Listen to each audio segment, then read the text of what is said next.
Bonjour à tous, bonjour à tous nos auditeurs sur ce nouvel épisode du DZ Podcast. Aujourd'hui, j'ai l'honneur de recevoir un invité qui s'y connaît notamment dans le domaine militaire. Il s'agit d'Alen54DZ. Pour ceux qui sont, on va dire, habitués de Twitter, vous le connaissez forcément. Ça fait plusieurs années maintenant qu'il publie des tweets sur l'ANP. Donc, c'est un observateur de l'ANP et puis du domaine militaire en général. Et il est aussi community manager du site forcedz.com, qui est la référence en termes de défense pour l'Algérie et la région du Maghreb, sur Twitter plus précisément. Hélène, bienvenue. Ravi de t'avoir parmi nous. Salam alaikum, c'est à tout le monde. Merci de m'accueillir. Donc, effectivement, community manager, mais uniquement du compte Twitter, Force DZ. Uniquement du compte Twitter. Très bien. Ok.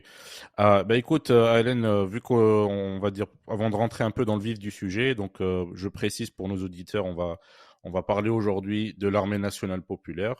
Le podcast sera réparti sur 3 thèmes majeurs. On va parler des capacités opérationnelles de l'ANP. Dans une première phase, seconde phase, ça va plus être dédié à la doctrine militaire de l'Algérie. On verra un peu comment c'est, on va dire comment c'est lié justement à nos capacités opérationnelles.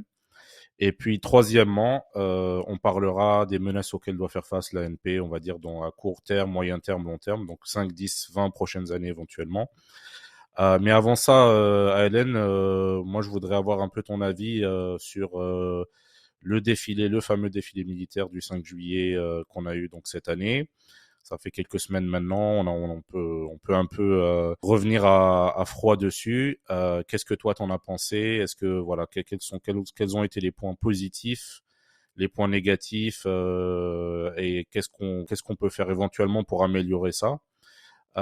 Et est-ce que tu penses aussi que ce défilé va devenir une tradition annuelle, ou c'est plus quelque chose voilà, qui était là pour marquer ce fameux anniversaire, ce 60e anniversaire de l'indépendance? Déjà, je pense que c'était quelque chose qui était très attendu par tous nos compatriotes. Un défilé de l'armée nationale populaire, ça s'était pas vu depuis plusieurs décennies. Euh, sur la qualité du matériel qui a défilé, je pense on a été gâtés. Il y a eu vraiment il y a eu beaucoup de choses. Il y a eu les forces terrestres, les forces aériennes, les forces navales. Moi, vraiment, j'ai été vraiment très surpris de la qualité pour quelque chose qui n'avait pas été fait depuis très longtemps. Moi, je pense que c'était un très beau défilé. Alors, j'entends bien toutes les critiques sur la retransmission, la réalisation qui a été, faut le dire, bâclée. Mais en même temps, c'était une chose qui n'avait pas été faite depuis très longtemps. Donc, on peut quand même mettre ça sur le fait que c'est quelque chose que la télévision algérienne n'a pas fait depuis très longtemps. Donc, on peut comprendre un peu les ratés au niveau de la réalisation qui je le sais, ont été un peu en dessous de ce qu'on attendait. Mais pour ceux qui étaient présents, et je pense que tu en as fait partie, voilà, Tout à fait. ça a été un grand plaisir. Et voilà, je comprends qu'il y ait des gens qui ont été énervés à cause de la retransmission, mais voilà, en elle-même, la qualité du défilé a été très bonne. Il y a eu une bonne représentation de tout ce qu'est l'ANP. Oui, effectivement, moi, j'ai assisté, on va dire, en direct sur place ce fameux défilé. Moi, ce que je tiens à saluer, c'est la mise à disposition des transports en commun pour les Algériens en général, hein, mais spécifiquement les Algérois, vu qu'ils sont sur place. Donc, je suis un peu venu, on va dire, spécialement pour ce défilé. J'ai pu prendre un bus le matin, me rendre sur place sur les Sablettes, place des Sablettes.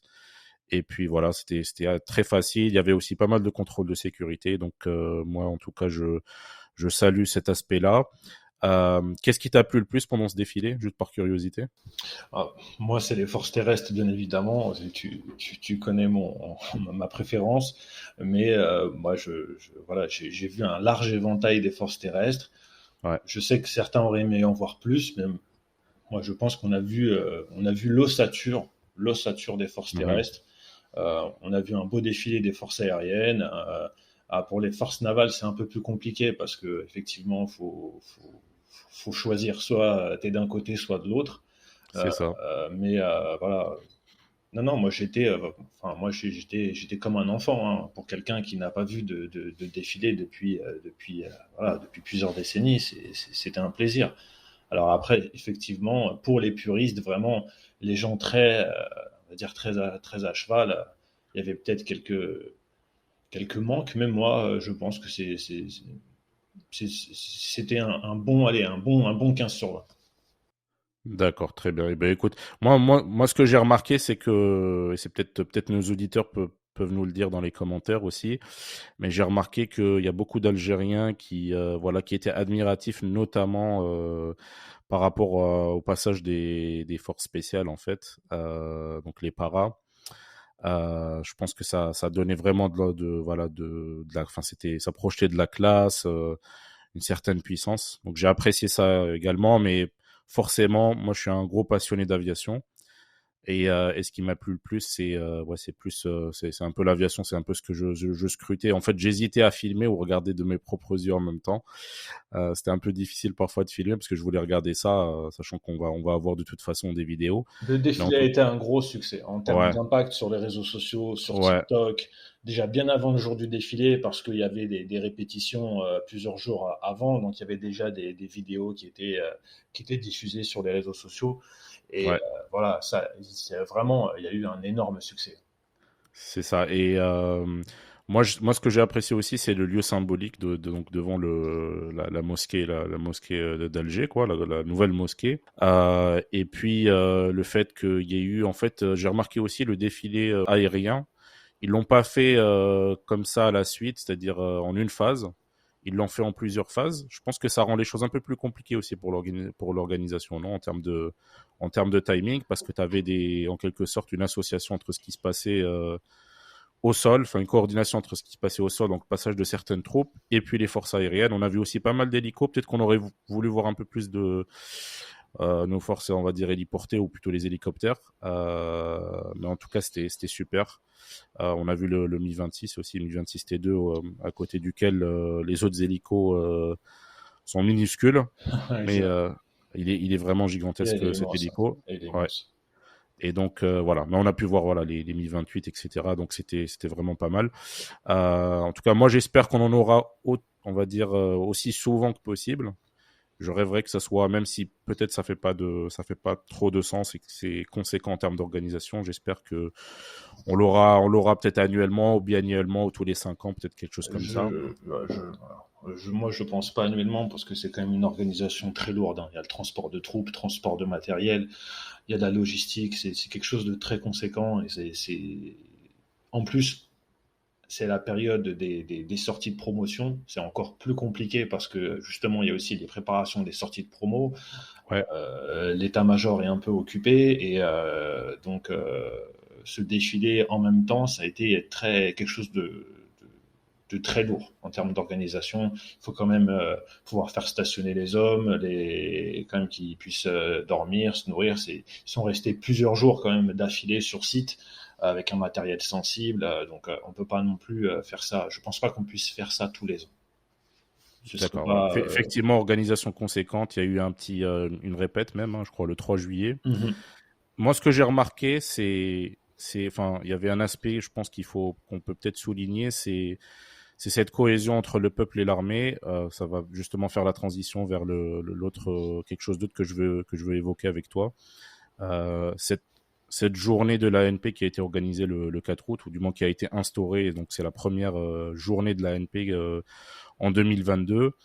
On a vu voilà des officiers, des soldats qui ont justement contribué à la lutte contre le terrorisme notamment, voilà qui ont même sacrifié, on va dire, de leurs membres, de leur corps, de leur chair.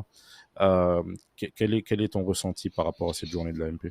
Moi, c'est quelque chose c'est quelque chose que j'attendais depuis très longtemps. Une journée dédiée à l'armée nationale populaire, c'était pour moi quelque chose c'était quasiment obligatoire. Parce que effectivement, on célèbre le 1er novembre, on célèbre la fête d'indépendance. Euh, mais vraiment, moi, je voulais vraiment quelque chose de dédié à l'armée nationale populaire et qu'enfin on parle de cette période qui a été très longtemps mis sous le tapis, cette période de la décennie noire et du sacrifice de tous les soldats qui ont servi dans l'armée nationale populaire à cette époque, que ce soit les appelés ou que ce soit ceux qui étaient en tant que soldats professionnels. Et c'est voilà, il faut qu'on se souvienne de ces gens qui se sont sacrifiés. On a vu des blessés, on a vu des familles qui sont venues représenter leurs défunts. Donc c'est quelque chose pour moi qui est de naturel. Pour moi, c'est même pas quelque chose d'exceptionnel. Pour moi, c'est normal qu'on rende hommage à ces gens-là. Je rappelle que il y a pas vraiment de bilan officiel, mais il y avait une estimation d'à peu près 15 000 membres des forces de sécurité qui sont morts durant la période 92 à 2005-2006, Ouais, ouais. au plus fort de la lutte antiterroriste. Donc il faut se rappeler cette période, il faut rendre hommage à ces gens qui sont morts, pour la plupart qui étaient très jeunes. Et pour moi, ce n'est qu'un retour des choses. Je suis complètement d'accord avec toi. En tout cas, moi, ça m'a fait énormément plaisir. On note aussi on va dire certains officiers supérieurs, voire plus, hein, en fait, ceux qui étaient à la tête finalement de l'armée, des services de renseignement, qui étaient vraiment, on va dire, euh, qui organisaient cette lutte contre le terrorisme. En fait, la stratégie qui était derrière, qui ont été décorés. On pense au général Mzar, on pense au général Medienne, par exemple. On a vu quelques critiques, notamment de certaines parties qui sont hostiles, on va dire, à l'Algérie par rapport à ces décorations-là. Ce sont toujours les mêmes qui Ouais. sont hostiles et ce sont exactement les mêmes qui ont été les, les inventeurs de la théorie du Kituki qui a fait tant de mal parmi nos compatriotes, puisque beaucoup de gens se sont laissés intoxiquer par cette histoire. Voilà, il faut, enfin, moi je n'ai que le mépris pour les gens qui pensent que l'armée algérienne a pu, euh, a pu faire ce genre de choses, et il n'y a que les idiots pour croire à ce genre d'histoire. Mais aujourd'hui, heureusement, tu sais, tout le monde a été démasqué. Cette histoire-là a pris dans les années euh, fin 90, 2000. Ouais. Certains y ont cru. Parce que justement, il n'y avait pas de réseaux sociaux à l'époque, il n'y avait pas il n'y avait pas de réponse à cette subversion. Aujourd'hui, il y a une réponse à la subversion, et toute cette histoire a volé en éclats, et tout le monde sait que cette histoire a été inventée par des gens mal intentionnés et dont on sait d'où ils viennent. Tout à fait. Effectivement, je pense que à l'époque, enfin, les réseaux sociaux aujourd'hui donnent une addition par rapport à ce qu'on avait, la situation qui était à l'époque.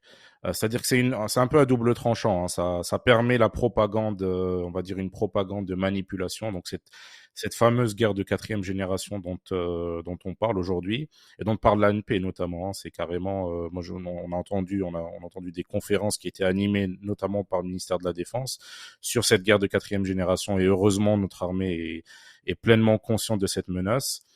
Mais effectivement, ça permet aussi de répondre à cette propagande. C'est-à-dire qu'en fait, ça permet Consciente, de... Ouais, consciente, mais ouais, malheureusement tardivement. On a eu beaucoup d'années de retard de par ouais. notre frilosité à la communication. L'armée algérienne n'a quasiment pas communiqué jusque. Enfin, je me rappelle une fois, il y a eu une intervention d'un général algérien, mais Ouais. sinon, c'était le silence. C'était le silence. L'armée algérienne n'a pratiquement jamais communiqué. Elle garde le silence.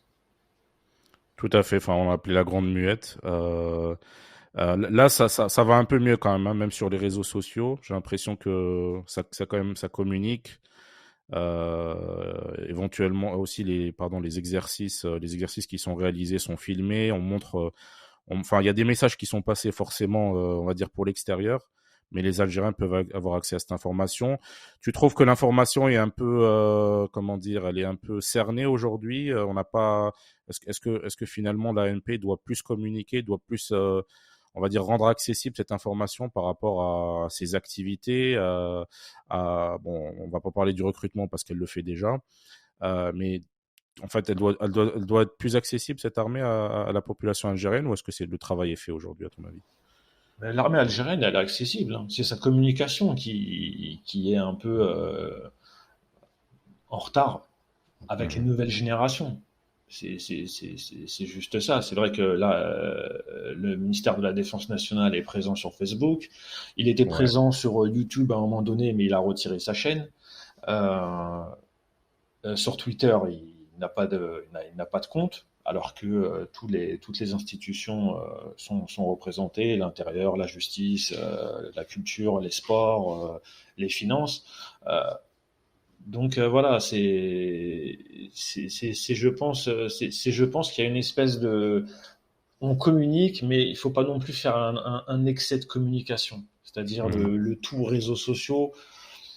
Moi, je dis souvent, à quoi ça sert de communiquer si c'est pour rien dire? Effectivement, c'est après, bon, c'est compliqué, c'est compliqué. Après, je pense que effectivement, euh,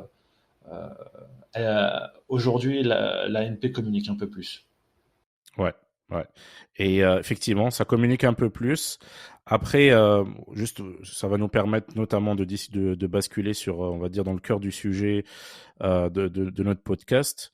Aujourd'hui, par rapport en fait aux missions qu'accomplit l'ANP, est-ce qu'on communique assez? Est-ce que finalement le citoyen algérien, voilà, il est au courant de tout ce que fait l'ANP, ou on insiste sur plus les aspects un peu humanitaires lorsque justement l'ANP est déployée pour aider la population? Est-ce qu'on devrait plus insister sur le côté purement militaire, opérationnel des choses?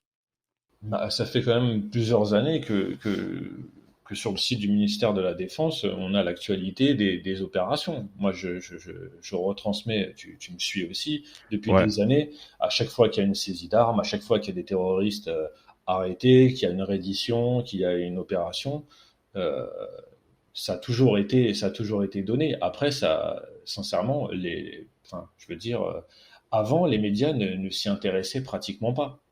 Mhm. Aujourd'hui, dans les médias, tu regardes bien, à chaque fois qu'il y a un terroriste qui se fait arrêter ou quand il y a une opération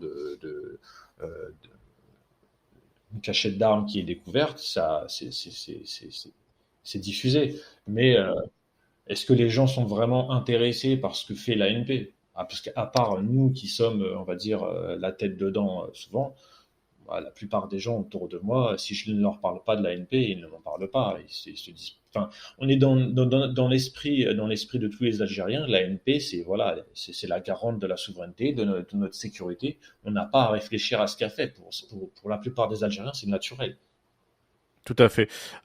Effectivement, enfin, sur le terrorisme, on communique. Enfin, il y a pas mal de communication par rapport à ça. Donc, il y a des bilans qui sont publiés sur les opérations qui sont faites. Chaque mois, depuis Ouais, des années, les bilans, ils tout à sont fait. diffusés.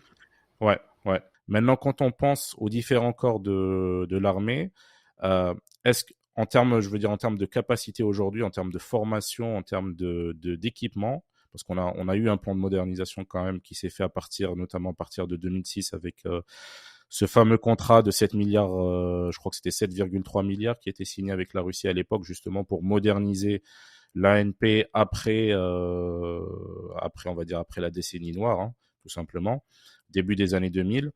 Euh, est-ce qu'il y a un corps aujourd'hui qui est, en fait, on va dire, au-dessus des autres ou qui est en retard par rapport aux autres? Et est-ce qu'on aspire à avoir un contrat, on va dire, aussi important en termes de réarmement dans les prochaines années, dans les années à venir? On sait qu'il y a éventuellement une visite du président Tebboune qui devrait se faire à Moscou. D'ailleurs, moi, je l'attends avec impatience. Euh, Est-ce que tu penses qu'on va arriver vers un contrat justement de plusieurs milliards de dollars, et quels seraient les corps finalement qui seraient impactés par ce contrat? Alors déjà, déjà pour reprendre, il faut savoir que la force de l'armée nationale populaire, c'est sa formation. D'accord. C'est dès sa création, Ouais. la formation a été quelque chose d'important. L'académie, par exemple, militaire interarmée, elle a été créée en 1963. L'école des cadets de la Révolution aussi, c'était en 1963. Mhm. Aujourd'hui, en 2022, on a 21 structures de formation. Il faut savoir qu'un officier de l'ANP, que ce soit au sein des forces terrestres, au sein des forces navales ou au sein des forces de défense aérienne du territoire, c'est 5 ans de formation pour un officier. Mhm. Et je crois même pour un ingénieur des forces de défense aérienne du territoire, c'est 6 ans de formation. Donc la formation, c'est quelque chose de très important dans l'ANP. Parce que tu peux acheter tous les équipements que tu veux, si tu n'as pas une armée formée, ça ne sert à rien. La formation, c'est la base de l'armée nationale populaire. C'est pour ça que c'est une armée qui n'a eu de cesse que de progresser qualitativement. Pas juste juste, c'est pas parce qu'on achète des chars, on achète des nouvelles frégates, des nouveaux sous-marins. On a une école, on a une magnifique école de sous-mariniers. On a les forces navales. L'Algérie est la première force navale en Afrique du Nord. Elle a 6 sous-marins. Il y a aucun autre pays à part nous qui avons ça. Donc, tu vois, c'est vraiment, faut vraiment comprendre que vraiment la base du développement de l'armée nationale populaire, c'est la formation. Et c'est quelque chose qui est très important et c'est quelque chose qui a toujours été en tête depuis sa création. Même à l'époque de la décennie noire, c'est, si l'ANP n'a pas cédé, c'est parce qu'elle avait une bonne formation. Mhm. Et aujourd'hui, bah, tu vois, dernièrement, il y a eu les sorties de promotion. Moi, à chaque fois, franchement, l'année Falhan, quand je vois chaque année une nouvelle année de formation, pour moi, c'est magnifique. Parce que je sais que ça veut dire qu'on augmente le niveau. Ouais, on augmente le niveau et puis la relève est là, quoi. Enfin, on voit. Exactement. Et Ouais. elle est là avec les écoles des cadets. La plus grande richesse de l'armée nationale populaire, c'est ses ressources humaines. C'est sur ça qu'il faut se baser. Après, l'équipement, Mhm. ça vient. Mais vraiment, il te faut des hommes, il te faut des femmes qui soient formés. Je veux dire, on a 21 structures de formation, euh, et c'est pas pour rien. C'est pas pour rien. On a 20 et 20. Voilà, il y a vraiment tout ce qu'il faut pour combler toutes les 18 armes et les services de l'ANP. Donc après, l'équipement, tu me parlais du contrat avec les Russes. Ouais. Bon, sincèrement, ça, c'est pas. Je sais que ça fait, c'est un peu, ça fait un peu fantasmer. Mais moi, je crois pas qu'il va y avoir un énorme contrat avec la Russie. L'ANP ne va pas, voilà, elle a un budget chaque année qui est à peu près de l'ordre des 9 milliards de dollars. Euh, et il faut savoir que depuis quelques années, l'ANP ne veut pas être juste un acheteur sur étagère. Elle essaie vraiment d'avoir sa structure de fabrication militaire. Juste, Aujourd'hui, on en a, ouais, voilà, ouais. aujourd'hui, on a 24 structures de production. C'est un effort qui a été fait depuis les années 2000 de commencer à pouvoir nous-mêmes produire certaines choses. Mais après, oui, effectivement, pour revenir au sujet dont tu m'as parlé effectivement sur les prochains achats, quel corps devrait être on va dire plus gâté que l'autre. Moi on avait déjà vu à l'arrivée du nouveau chef d'état-major qu'il avait eu quelques mots pour les forces navales euh, en disant que voilà c'était euh, c'était un sujet qu'il fallait prendre très au sérieux. C'est un domaine dans lequel il fallait se renforcer. Et je pense que moi, on va sûrement voir. Alors, je dis pas qu'on va acheter russe, hein, mais je pense que dans les prochaines années, vraiment, le corps qui va continuer à monter en force, ça va être les forces navales. D'accord. Moi, franchement, je m'attendais pas à cette réponse de ta part. Je voyais plus l'armée de l'air algérienne, justement, par rapport on va dire, au remplacement de certaines unités. Bon, on a vu Oui, mais ça, 22. Mhm. c'est pas de la montée, c'est pas de la montée en force. Ça, c'est tout simplement le cycle naturel de l'obsolescence d'un matériel, c'est-à-dire que voilà, le MiG 25 s'en va, donc Tout à fait. forcément il y a un... Mhm. Tu vois ce que je veux dire? C'est pas, Ouais. on va pas révolutionner la AF, hein. Ça va être du remplacement poste pour poste. Quel appareil on va choisir? Alors, on a déjà une bonne flotte, hein. C'est pas donné à tout le monde. On a une soixantaine d'appareils multirôles et Su-30. On a encore des Su-24 qui sont en très bonne qualité. Donc certains ont fait une petite révision il n'y a pas longtemps. Il y a des MiG-29 nouvelle génération qui sont arrivés dernièrement. Moi, je pense que le contrat des Su-34 a été fait. Je pense que le prochain appareil, pour moi, le prochain appareil, si je suis la doctrine de l'armée d'air algérienne, pour moi, c'est le Su-34 qui doit arriver. Pour Ouais, moi, justement sur le Su-34, alors c'est quelque chose, on va dire, qui est dans les clous depuis quand même quelques années maintenant.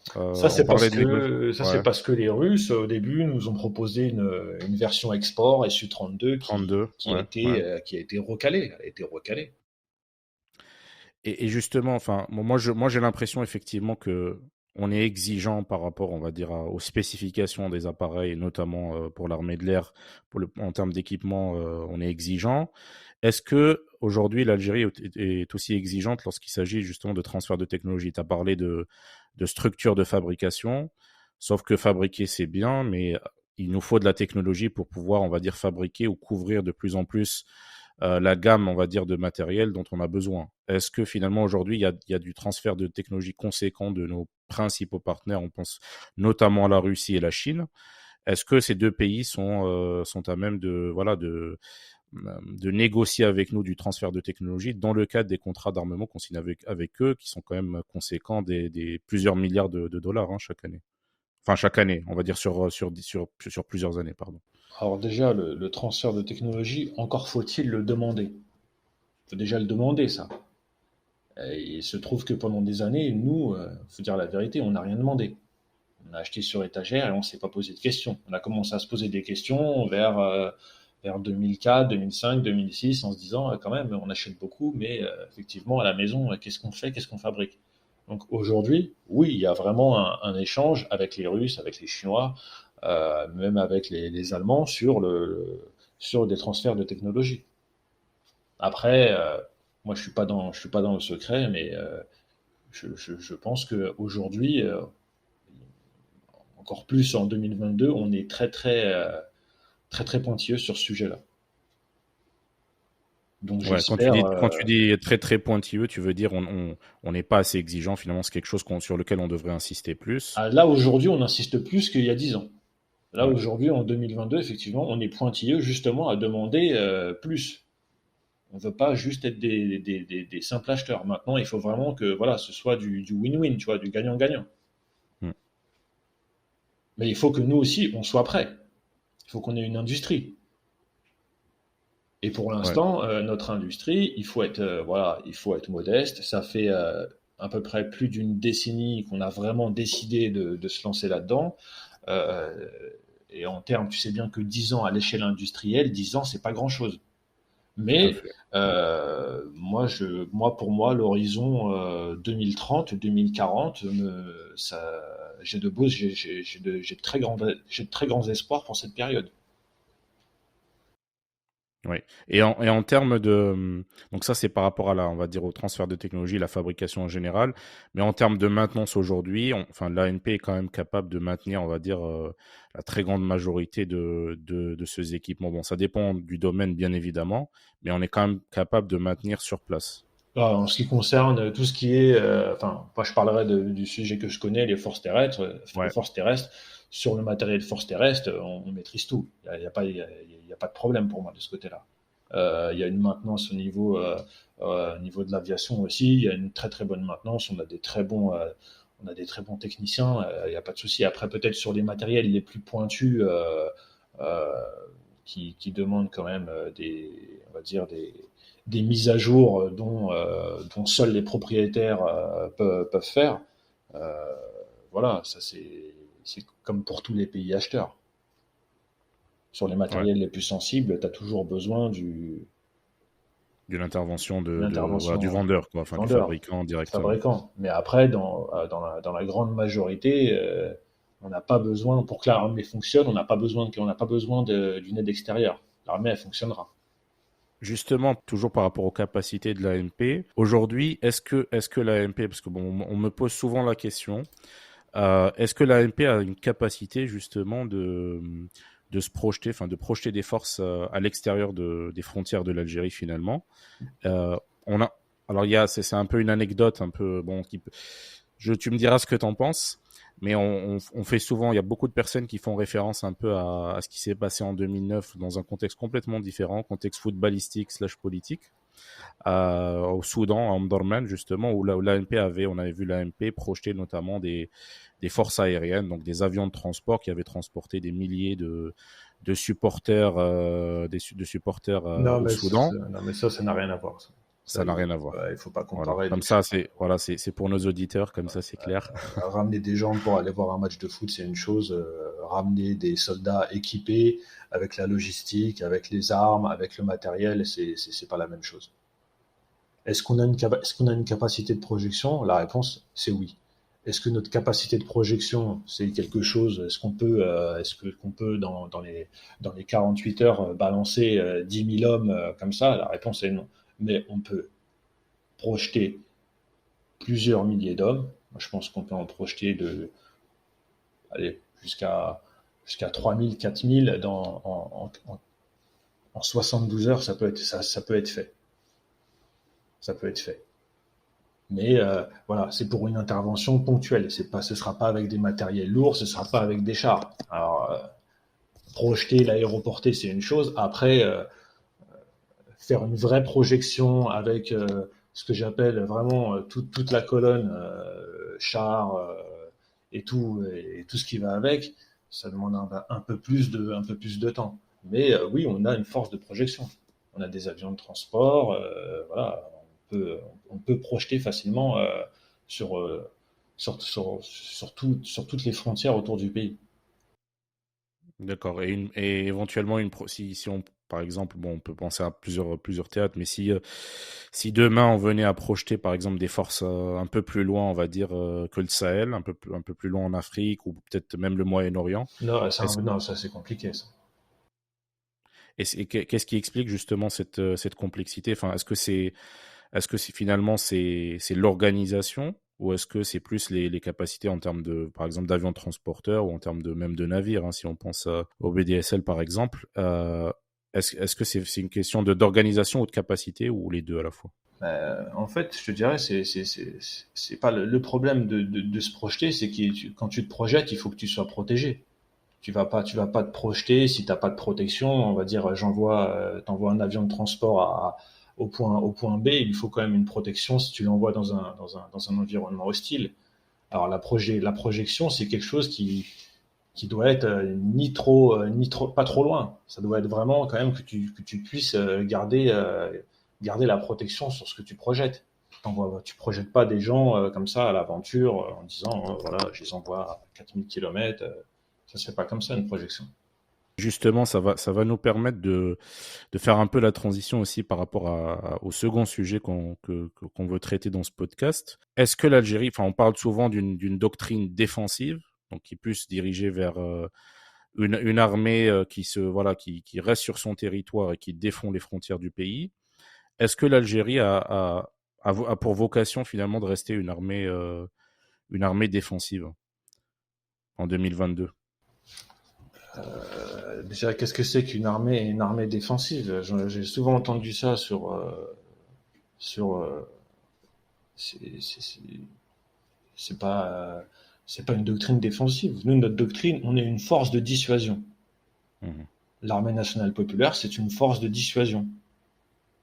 Ça veut dire que c'est un avertissement. Ce que nous démontrons, les démonstrations de force, les entraînements, tout ce qu'on fait, c'est tout simplement dire que nous sommes chez nous. Nous ne sommes pas une armée qui a une vocation à aller ailleurs que ailleurs que dans un autre territoire. Mais si vous nous attaquez, on saura vous répondre. Et on vous répondra, mais d'une manière, enfin, voilà, le schéma, il est simple. Si vous nous attaquez, on vous détruira. Il y aura pas de, ce sera pas une demi-réponse. On a une force de dissuasion. Donc, on n'a pas appelé ça une doctrine de défense. Moi, je dirais qu'on on a une doctrine offensive à vocation défensive. Si vous nous attaquez pas, on bouge pas. Mais si vous nous attaquez, bah, il faudra assumer derrière. En fait, moi, je pense un peu plus aussi tu vois, enfin, ce qu'on appelle les OPEX dans le jargon. Aujourd'hui, l'ANP finalement n'est pas engagée dans des théâtres extérieurs. On voit que l'ANP est pas engagée à part sur le territoire algérien. Il n'y a pas vraiment d'engagement, on va dire, du moins. Euh, qui s'étendent sur la durée. Bon, on sait qu'il y a eu des opérations extérieures, ça c'est une évidence de toute façon, Après, notamment dans tout ce qui est terrorisme. Ouais. les opérations clandestines, ça reste des opérations clandestines. C'est ponctuel, c'est pour des menaces claires. Euh, voilà, comme par exemple, voilà, à l'époque où il y a eu des histoires en Libye. Euh, voilà, l'ANP officiellement ne se joindra pas à une opération extérieure. Déjà, il y a une doctrine politique en Algérie. La Mm. doctrine politique de l'Algérie, c'est quoi? C'est pas d'ingérence chez les autres. Pas d'ingérence chez les autres. On peut aider un petit arbitrage, on peut proposer une médiation, mais l'armée algérienne a la vocation à rester en Algérie et à protéger l'Algérie. Elle n'a pas vocation à aller, comme certains l'ont dit, à aller au Sahel. C'est pas notre rôle.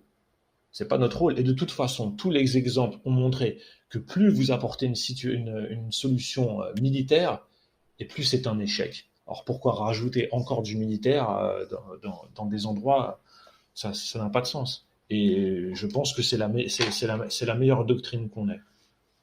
On reste chez Justement, nous. justement, t'as parlé de la Libye.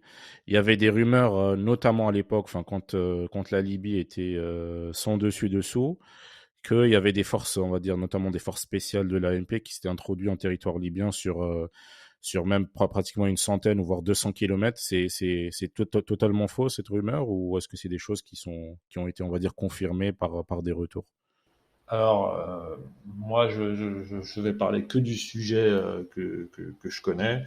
Euh, je pense que tu as entendu parler de l'histoire du général Hassan qui malheureusement avait eu qui a eu des soucis à l'époque avec la justice militaire.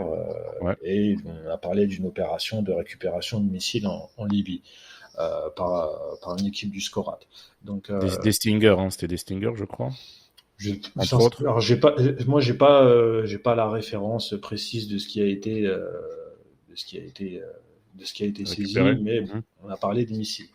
Donc, quand il s'agit d'opérations comme ça clandestines, je dirais que c'est pas de, déjà c'est pas d'ingérence parce que à l'époque la Libye c'est tout simplement un État qui a disparu, donc avec un stock d'armes qui se balade un peu partout. Euh, je vois pas l'Algérie un jour engager ses forces ailleurs qu'en Algérie.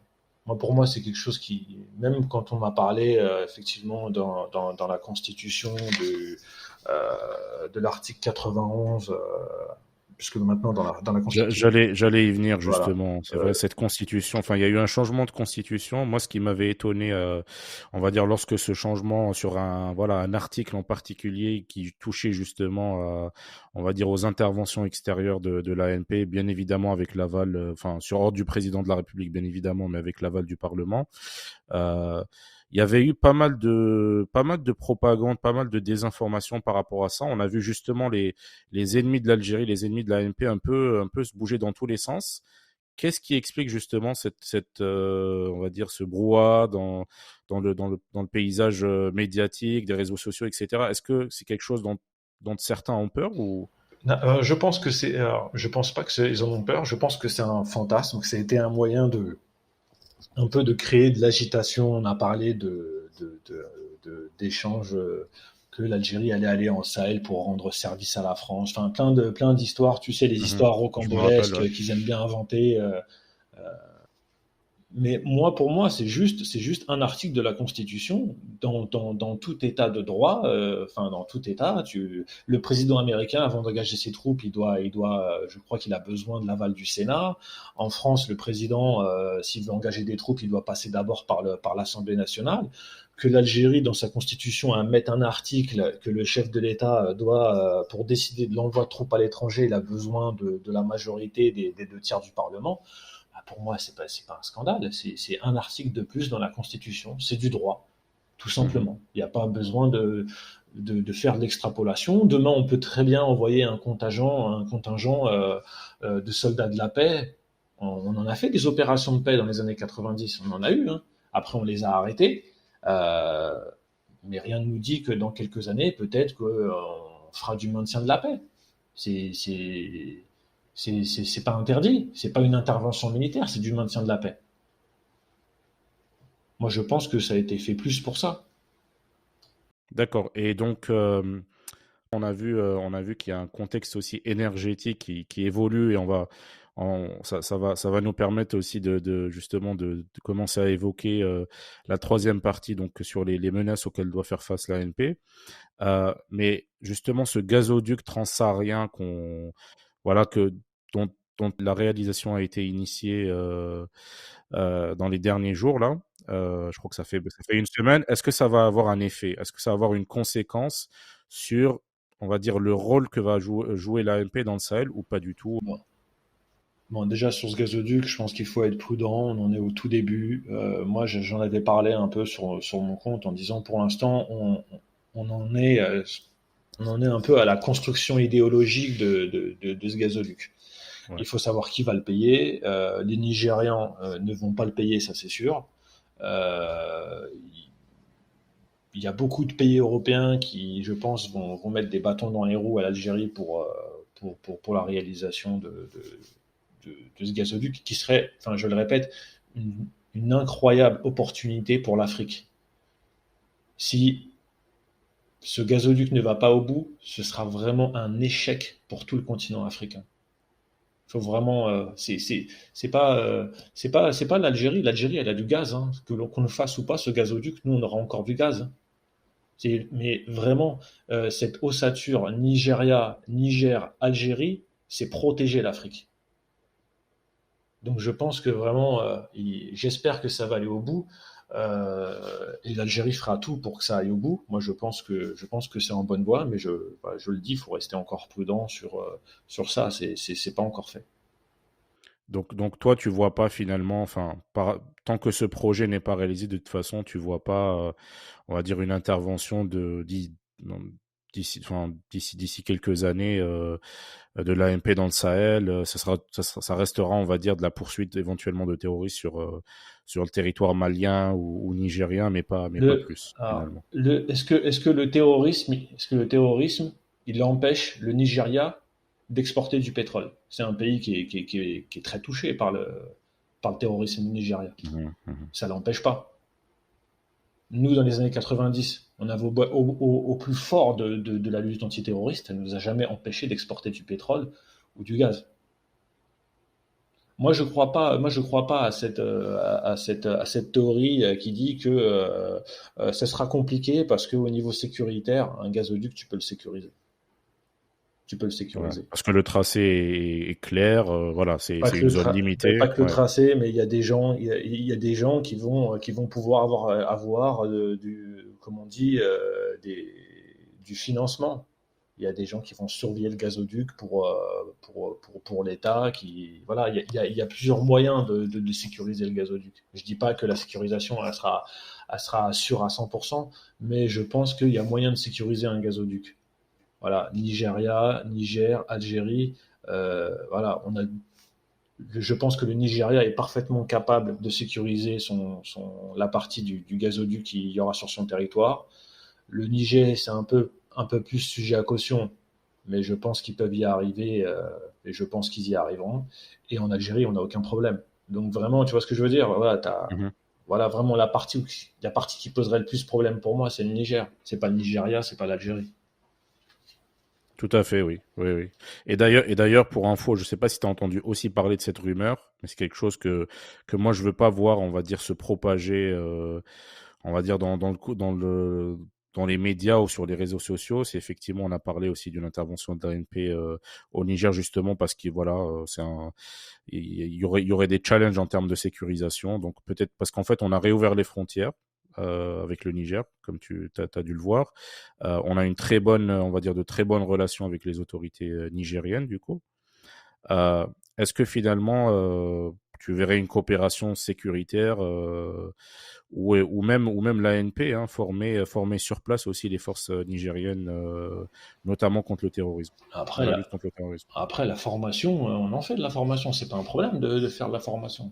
On peut faire de la formation. C'est des accords bilatéraux de défense et de la coopération militaire. Bah, pour moi, il y a pas de débat. Ça peut que améliorer les choses que l'ANP forme des officiers nigériens ou maliens. Enfin, c'est le bon sens. C'est le bon sens. Mais si la question c'est est-ce que des soldats de l'ANP vont être engagés militairement sur le sol nigérien, la réponse c'est non. On va pas faire, on va pas faire. Enfin, au Niger, il y a une armée et c'est à eux de protéger la souveraineté du Niger. C'est pas aux soldats algériens.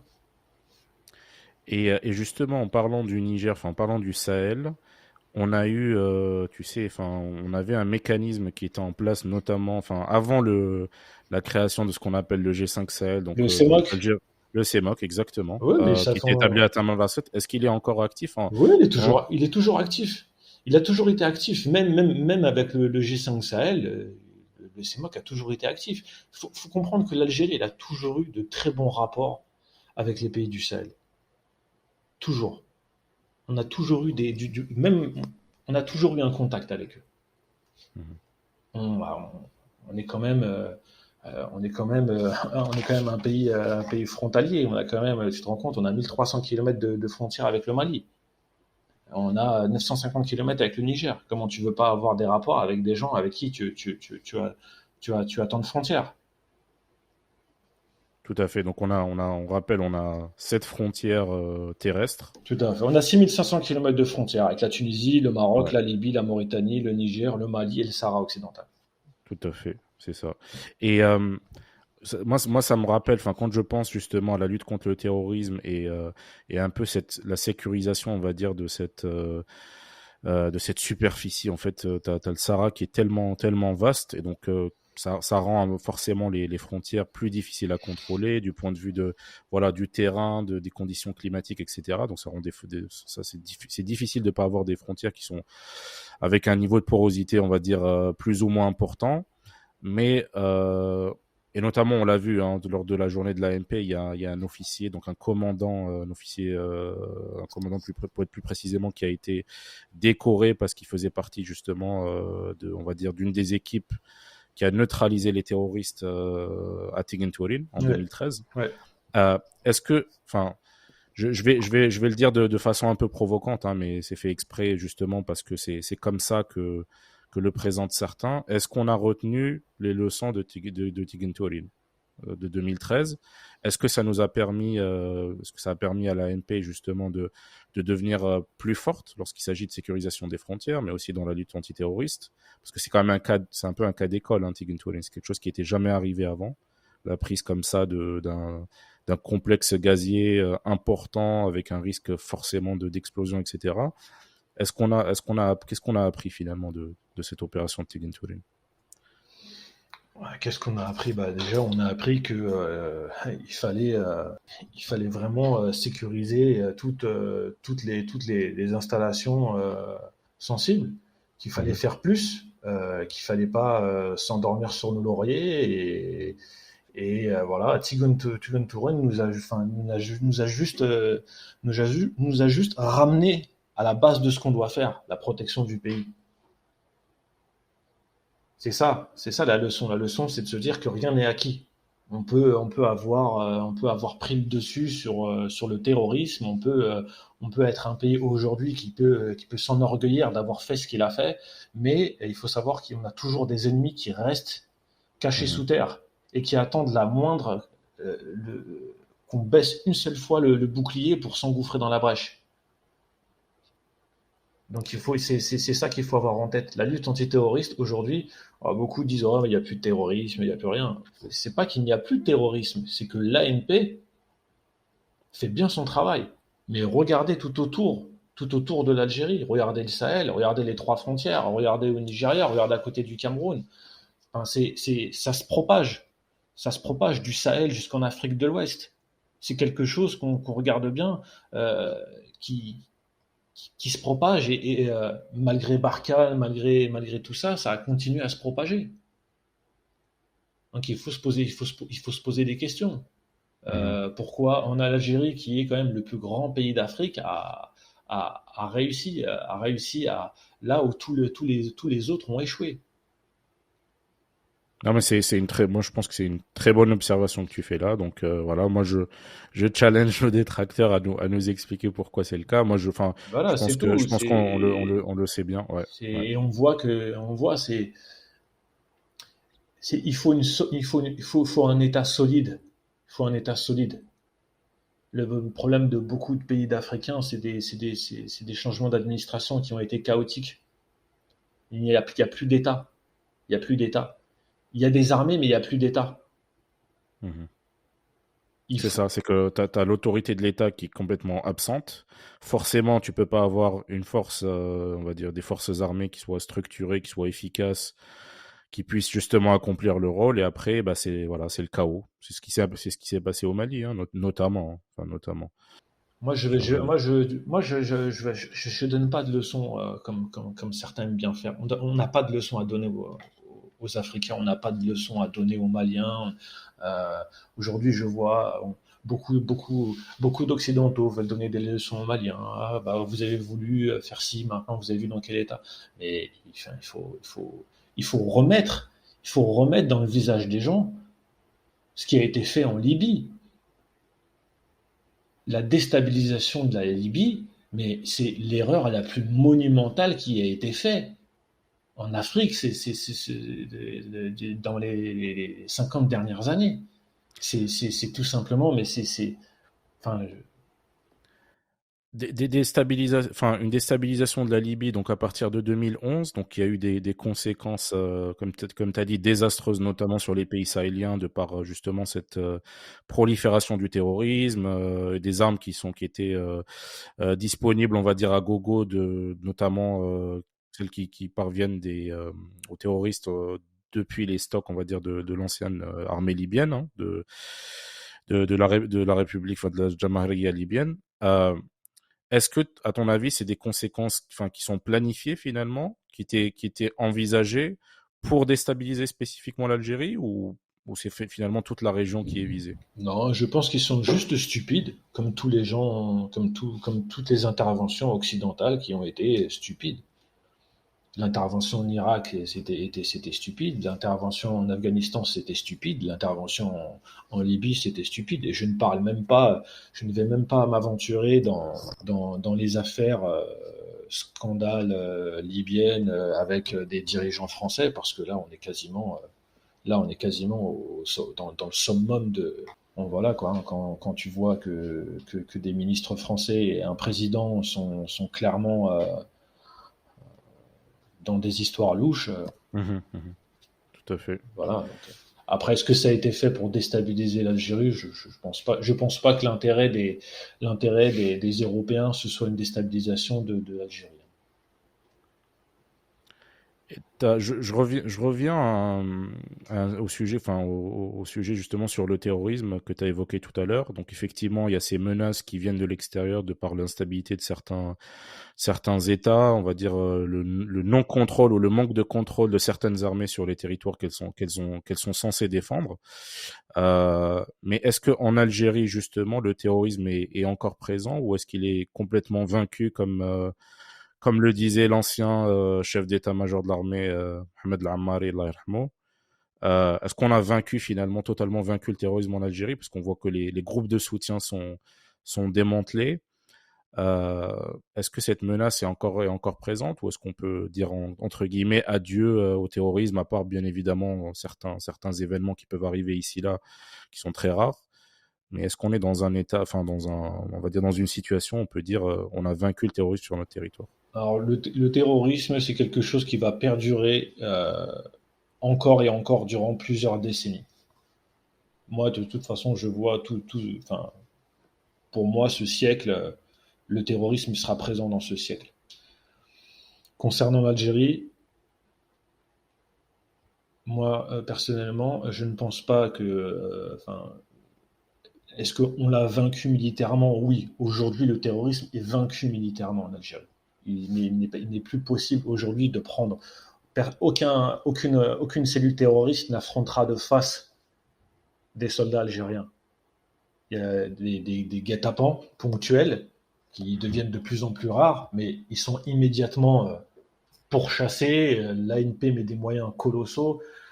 Enfin, voilà, ils vivent à l'état de, enfin, je vais parler crûment, mais ils vivent à l'état de rats. Les quelques renégats qui sont encore planqués dans certaines forêts vivent à l'état de rats.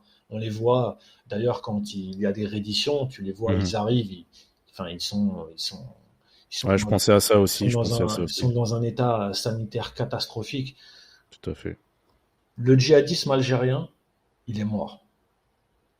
Euh, C'est-à-dire qu'aujourd'hui, on a un renouvellement finalement on va dire des têtes de file, des chefs terroristes qui étaient effectivement en majorité algériens de par forcément la décennie noire, mais au fur et à mesure que ces groupes ont été poussés, notamment vers le sud, mais aussi vers l'est, hein, on a vu qu'ils s'étaient justement implémentés en Tunisie notamment, mais maintenant en Libye. Est-ce que finalement les têtes de file finalement aujourd'hui c'est moins des Algériens, c'est plus le, des le, terroristes originaires d'autres pays, hein, ce qu'on voit.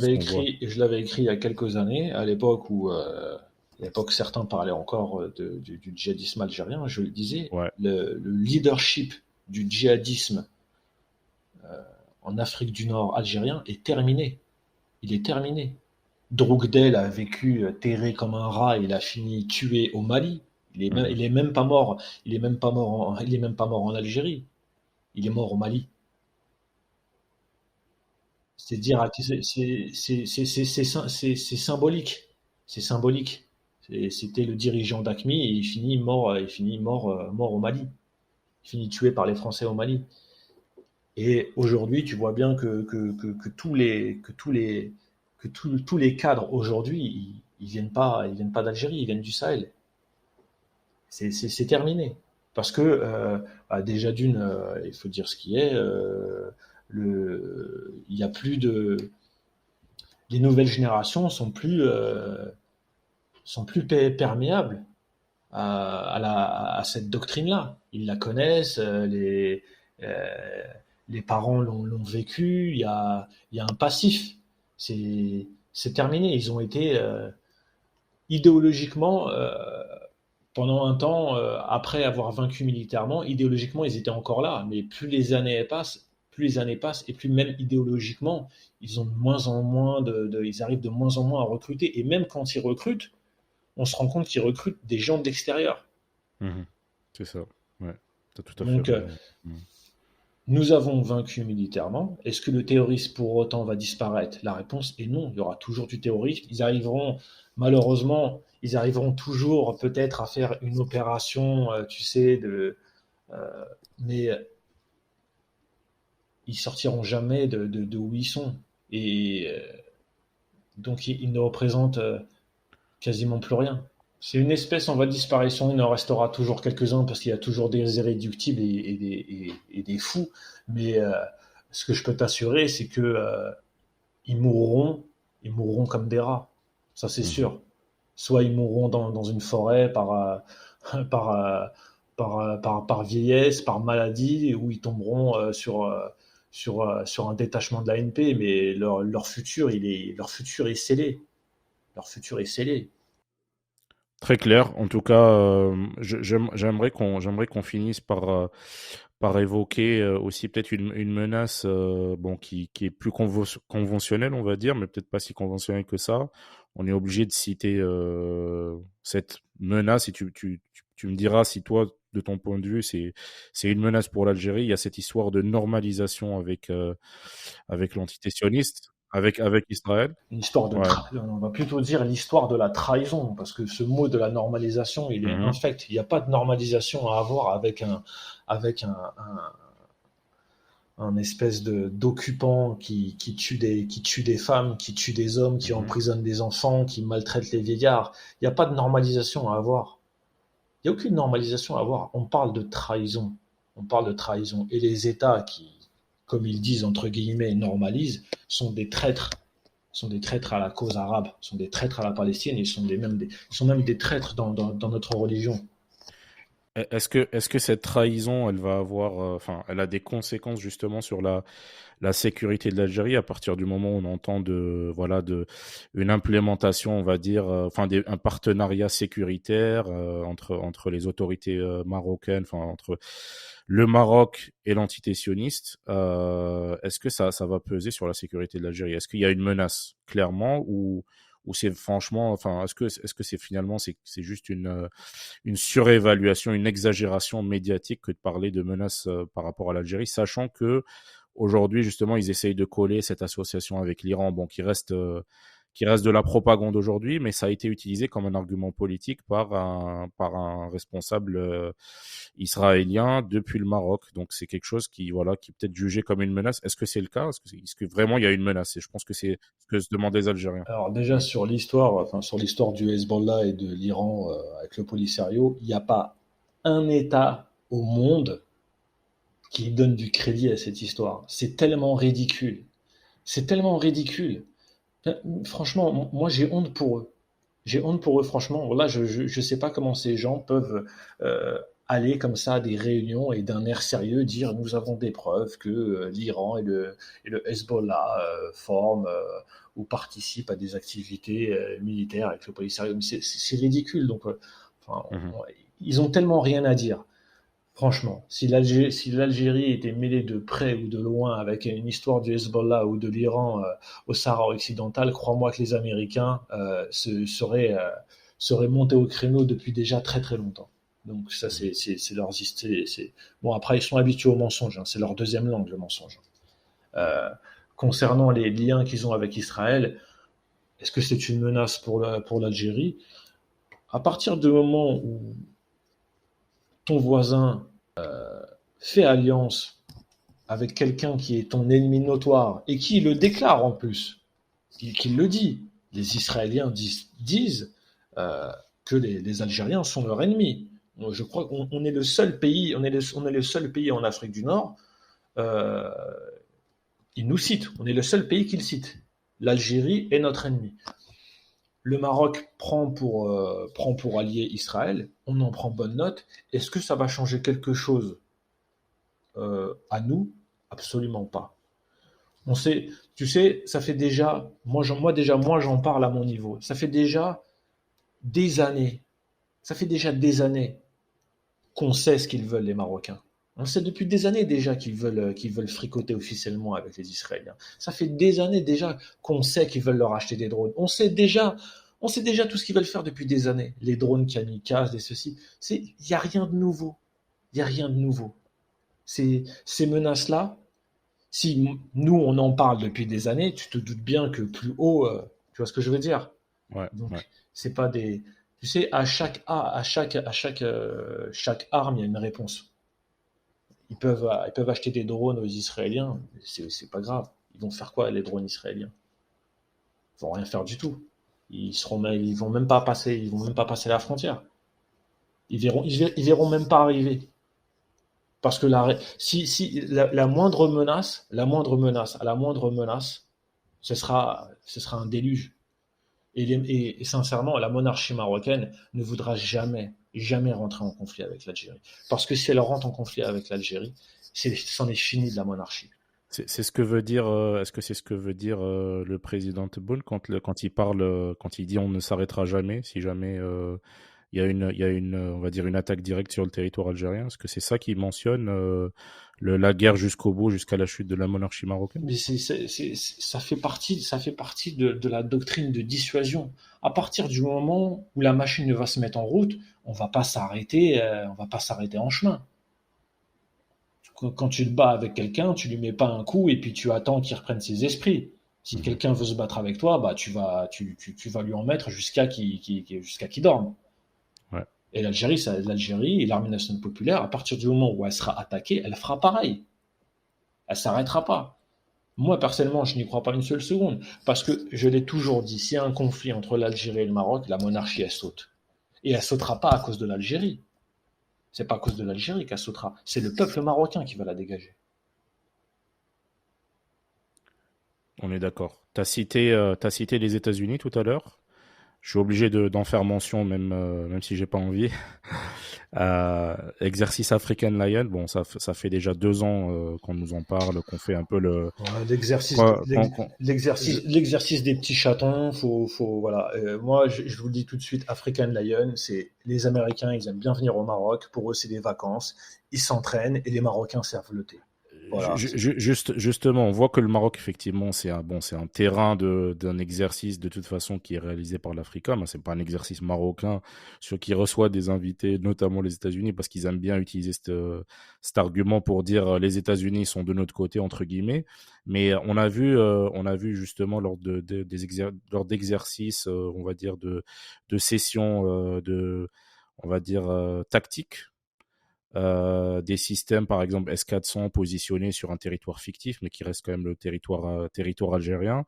Qu'est-ce que t'en fais, toi, enfin, quelle interprétation t'as de ce genre de scène qu'on voit justement sur les vidéos, sur les photos? Est-ce que c'est un message qui est adressé à l'Algérie ou c'est juste une Non, parce coïncidence? que non, mais c'est tous les ans qu'ils font ça. Ça date pas d'aujourd'hui. Les photos de S400 l'an dernier aussi, il y avait eu ça. Enfin, c'est des exercices. Les Américains font des vrais exercices. Donc, pour eux, leur ennemi principal, c'est la Russie. Donc, pour eux, voilà, ils viennent faire un exercice en Afrique. Ils mettent des batteries S300, S400. Moi, pour moi, c'est normal. Il n'y a pas de. C'est les Marocains qui en font des tonnes en se disant ah vous avez vu, mais Ouais, en ouais. termes militaires, enfin mais chacun fait des chaque pays fait des simulations en fonction du pays en face avec son équipement. Il n'y a pas de moi, pour moi il n'y a pas de polémique là-dessus. Hein, Très clair. Ça sera sûrement la dernière question pour moi. Euh, on parle souvent voilà, du budget de l'ANP, tu en as parlé tout à l'heure, on est dans les 9-10 milliards de dollars par an. Euh, Est-ce que ce budget, justement, au vu des différentes menaces auxquelles doit faire face l'ANP, est-ce que ce budget il aura tendance à augmenter ou est-ce qu'il restera stable, on va dire, dans les prochaines années, sachant que voilà, il y a certains détracteurs aussi qui aiment bien utiliser le fait que l'Algérie utilise voilà, tant d'argent, on va dire, et moi je le dis bien sûr avec des guillemets, pour sa défense. Est-ce que ce budget il est justifié, et je le dis un peu aussi exprès de manière provocante, et est-ce qu'il aura tendance à augmenter voilà, dans un avenir proche? bah, enfin, tu sais, je peux te donner des chiffres si tu veux. Entre 2003, le budget c'était 2 milliards de dollars. 2004, c'était 2,8 milliards. 2005, c'était 2,9 milliards. Mhm. Après, on a commencé à augmenter. En 2010, c'était 5 milliards, je crois. En 2014, c'était à peu près 11 milliards. Et 2019, c'était 10 milliards. Là, cette année, on était à 9 milliards. On est entouré de pays avec on a des grandes instabilités, instabilité sécuritaire, instabilité avec aussi le phénomène migratoire. On doit aussi lutter contre l'orpaillage, parce que ça on en parle très rarement. Je vais faire une petite parenthèse dessus. Il faut savoir que la lutte contre l'orpaillage en Algérie, c'est quelque chose c'est un très grand combat que livre l'ANP. Hein, c'est pas quelque chose d'anodin. C'est chaque année, faut voir les quantités de choses qui sont saisies, de personnes arrêtées. Donc, et les gens enfin, quand on vit au nord de l'Algérie, alors on se pose des questions, on se dit, ouais, mais c'est beaucoup. Mais quand on vit au sud, dans le sud algérien, euh, on sait à quoi ça sert. Un budget défense, c'est pour tout le pays, c'est pour le sécuriser, c'est pour quand même, faut savoir que la sécurisation d'un pays, ça participe à son développement économique. Un pays qui n'est pas sûr, c'est un pays qui ne se développe pas. Un pays qui est sûr, c'est un pays qui se développe. Donc, Mhm. plus on a de la sécurité, plus on est un pays qui se développe et plus on a de chances de faire augmenter notre PIB. Donc, les gens qui disent oh non, mais après, c'est toujours, ça vient toujours de la même branche antimilitariste. Voilà, donc c'est toujours les mêmes de toute façon. Donc, on n'est pas surpris. Euh, pour faire une genèse rapidement, après la décennie noire, l'ANP était à bout. C'est-à-dire que le matériel était obsolète. On a dû refaire tout le stock, on a dû remplacer les équipements. C'est pour ça qu'on a dépensé autant. C'est parce qu'on était obligé de se remettre à niveau. Ouais. Aujourd'hui, les budgets sont stabilisés à 9 milliards de dollars, voire 10 milliards. Heureusement, on a eu cette année la bénédiction d'avoir des prix qui augmentent. Moi, j'aimerais avoir un budget de défense qui soit juste à 3-4 milliards, mais il faut voir la réalité du monde. Il faut voir la réalité. Les gens, je crois, ne se rendent pas compte de ce qu'est le continent africain et de ce que va être le continent africain d'ici 30 ans, à l'horizon 2050. La bombe démographique, la bombe sécuritaire. Il faut se préparer à ça. Ouais. On vit Les pas ressources en eau aussi, hein, les ressources en eau qui aussi. sont. Ouais, ouais. L'ANP ne se prépare pas au combat d'aujourd'hui. L'ANP se prépare au combat de demain. Et le combat de demain, il faut le financer. Formation, équipement. Donc le budget de la défense, vous voulez un pays sûr, vous voulez un pays qui se développe, il vous faut une armée forte. Si vous ne le faites Mm. pas, il faudra pas s'étonner si un jour ça va pas. Ouais. Et un pays, voilà, immense quoi. C'est pas un Oui, petit pays c'est pas un d'à petit pays. côté. C'est pas un petit Ouais. pays. Il faut relativiser. On a 6 régions militaires. On a une armée d'à peu près entre 150 000 et 200 000. Et ça demande des moyens. Ça demande des moyens. Alors pour certains, c'est beaucoup par rapport à la part du PIB. Je comprends, mais on peut pas se payer le luxe de baisser notre garde. On peut pas. Très clair, très clair. En tout cas, je pense qu'on arrive à la fin de ce podcast. Moi, j'aimerais te remercier, mon frère Alain. J'espère qu'on a répondu, enfin, j'espère que tu as répondu à l'ensemble des questions que se posent en fait nos auditeurs, les Algériens en général. J'espère que vous avez apprécié cet épisode. Et puis, on se retrouve bientôt pour un nouvel épisode. En tout cas, merci encore à Hélène et à une prochaine, Inch'Allah. C'était un plaisir d'avoir cette conversation avec toi. Si tu me permets d'ajouter quelques mots pour tous nos compatriotes, pour Bien tous ceux, évidemment, bien voilà, évidemment. j'appelle vraiment toutes nos sœurs, tous nos frères à l'unité. Restons unis. La force de l'Algérie, c'est son unité. C'est notre unité qui nous rend forts. Tahia Jazair ala Ham Shuhada. Allah yarham shuhada. Merci beaucoup à Hélène. Barakallahu fik. On touche à la fin de cet épisode. On se retrouvera dans 2 semaines dans un nouvel épisode qui sera dédié au patrimoine algérien et à la culture. D'ici là, on vous invite à vous abonner sur notre chaîne YouTube si vous nous écoutez sur cette plateforme et à activer la cloche des notifications. Merci de partager également cet épisode auprès de votre entourage. Vous pouvez également nous suivre sur notre compte Twitter, donc le DZ Podcast, sur lequel on publiera des mises à jour et éventuellement des questions par rapport aux prochains sujets qu'on va traiter. Donc on vous posera des questions sur les sujets que vous voudriez voir traités dans les prochains épisodes. Vous pouvez également nous trouver sur les différentes plateformes de podcasts, de streaming audio comme Spotify, Google Podcast, Apple Podcast, dont vous trouverez le lien sur notre nouveau site internet www.ledzpodcast.com comme affiché à l'écran. D'ici là, portez-vous bien et à la prochaine, Inch'Allah.